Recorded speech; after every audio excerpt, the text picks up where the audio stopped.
Hey guys, we're going to talk about No Man's Sky a little bit. Now honestly, this game has me divided. I love the visuals. The visuals are amazing. But sadly, the visuals are only skin deep.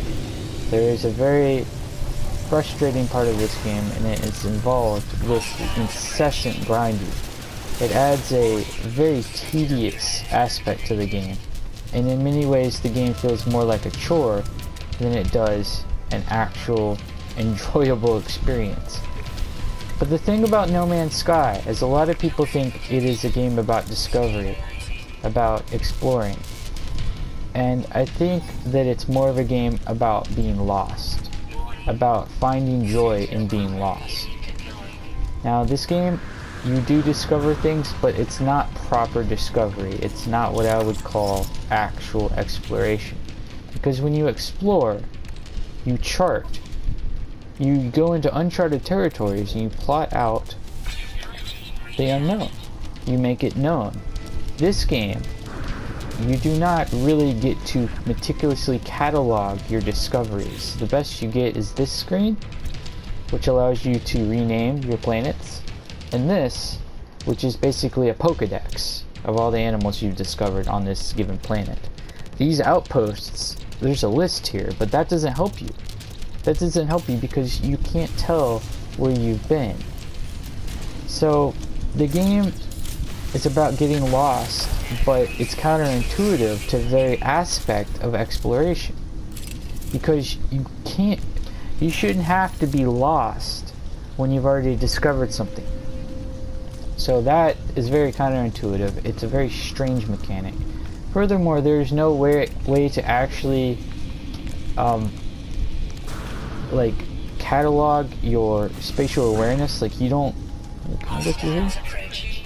There's actually no way to find I stuck your spatial awareness in any given point. There's no, oh, hey, look at that.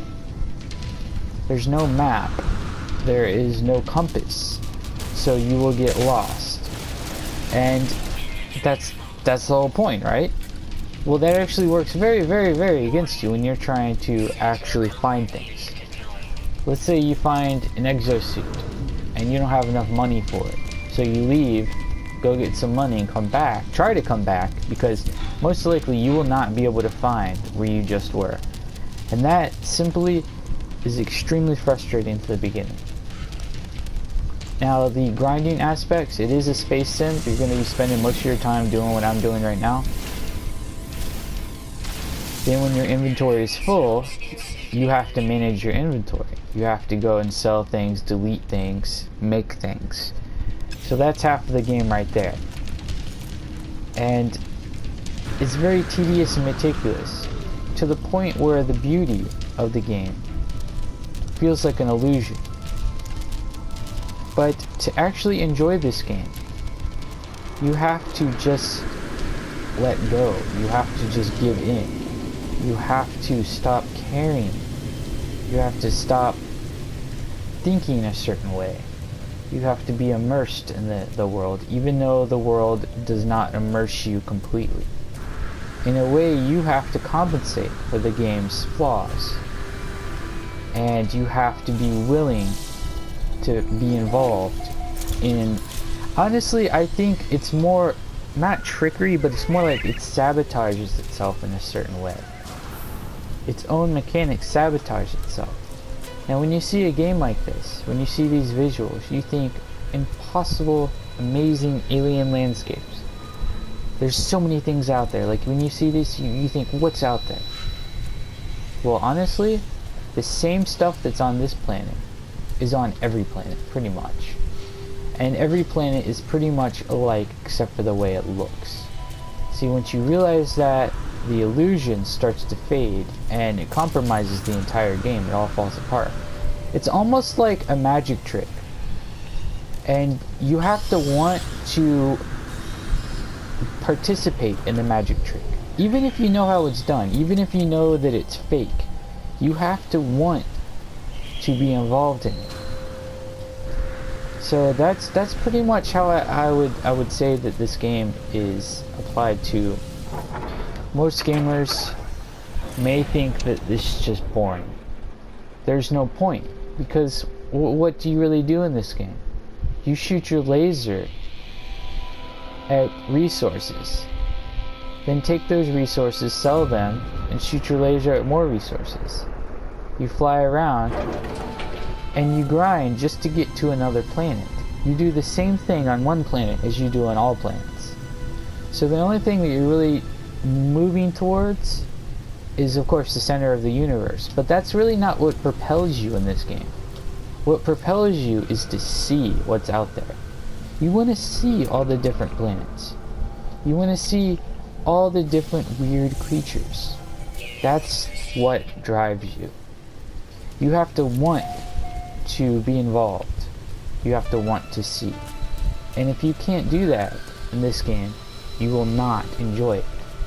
It will be a waste of time, it will be a waste of money, and you will be unsatisfied. But if you can get into it, if you can tap that old sci-fi love, because this game is a love letter, well, I wouldn't say it's a love letter, I would say it's more of an homage to old school sci-fi tropes, themes, motifs, the works.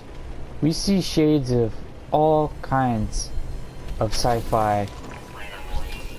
Oh, what do we got? Nothing. Popular mainstream sci-fi series, movies, games, comics, and more importantly, books. This game makes you feel as if you've walked into a cover of a sci-fi book. And that's exactly what it's meant to do. It's not necessarily meant to be an epic experience. You're not going to be involved with NPCs. You're not going to forge your own alliances, or you're not going to have any crazy experiences. At most, you'll become kind of a pirate, fly around and shoot enemies or rob people. And I say rob people, I mean really just shooting the resources on their ship and stealing them. And stealing them, I mean just by flying into them after you blow them up. There is a surprising amount of, I would say, like a thin veil. And after a while, you start to see through the veil. And you have to kind of trick yourself, like you have to want to move on. So, this game is not for everyone. And I would say that it's not for not even most people. And even those people that look to the stars and always dreamed of these kinds of planets, investigating, seeing, it might not be for you either. So you have to be willing to get into it and set aside certain things. You have to be, this is not a game of instant gratification. You have to work for the things that you have and the things that you basically moving onwards. Now, I've said that this is not a game that you actually grind to progress in, but it's also a game that you grind to just to stay where you're at. So every time that you're anywhere, you drain resources. You have to constantly keep refilling your resources. Now, you'll get upgrades to lower the resource drain, but it's still a huge part of the game. There's no escaping it. That's essentially the meat of the game. So you have to be okay with that. So to understand if you would like this game or not, you really have to get into what kind of game it is and ask yourself, what type of gamer am I? What do I want in my games? Now, this game is soothing. It is beautiful. You can go and explore and get lost, and it is cathartic. But it also has that element of you're constantly questioning why certain things aren't in the game, and it frustrates you because the things that you see in your head make so much sense. Why aren't these in the game? It would make the game so much better. But that's the whole point. Is you have to basically set aside the things that you want and realize the things that are there. And if you don't like the things that are there, this game is not for you. I would pass it up. I would save your money for another game, especially with all the AAA games coming out. So you have to go with the flow, the cosmic flow, the universe. You can't go against the wave,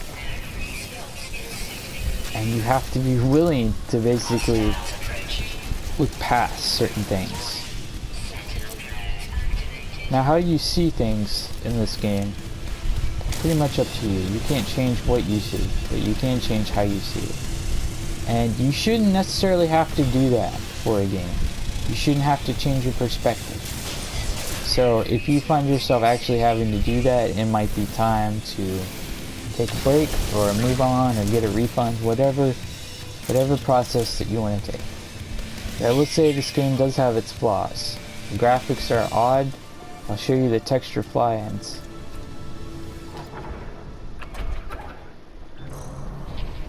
It has horrible texture pop-ins.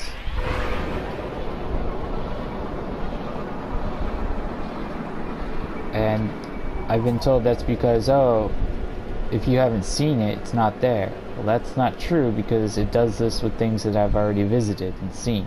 It's part of the game, you can't escape it. But the actual audio and visuals are amazing. It's everything else that can jeopardize the game. And it works against itself in many ways. It's a strange thing. It's a very strange thing. And it's an interesting game because this is one of the first times I've actually been so torn.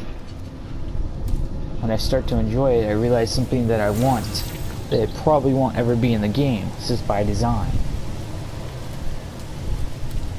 So it's a very concurrent dichotomy, and it's something that you will realize as you play.